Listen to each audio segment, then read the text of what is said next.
सावन में शिव पूजन का विशेष विधान है। यूं तो शिव जी को भोलेनाथ कहा जाता है। वे सहज ही भक्तों से प्रसन्न हो जाते हैं। एक लोटे जल और बेल की पत्तियां भी उन्हें प्रसन्न करने के लिए काफी होती हैं।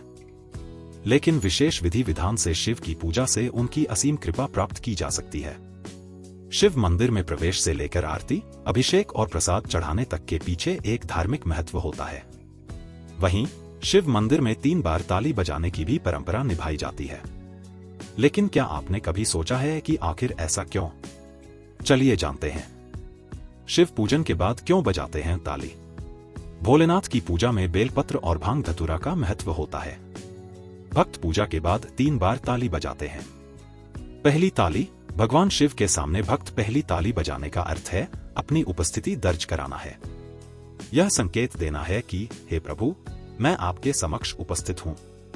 यह भक्त का भगवान को संबोधित करने का एक तरीका है। दूसरी ताली अपनी याचना या प्रार्थना से है। यह वह क्षण है जब भक्त अपने मन के दुख, दर्द, कष्ट या अपनी कोई मनोकामना भगवान शिव के समक्ष रखते हैं। यह भगवान से अपने कष्टों के निवारण और इच्छाओं की पूर्ति के लिए प्रार्थना करने का प्रतीक है।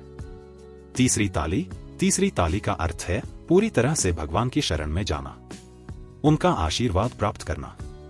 भक्त यह कहते हुए ताली बजाते हैं कि हे ईश्वर, मुझे अपने चरणों में जगह दें और मेरा उद्धार करें। यह भगवान के प्रति पूर्ण समर्पण का भाव है।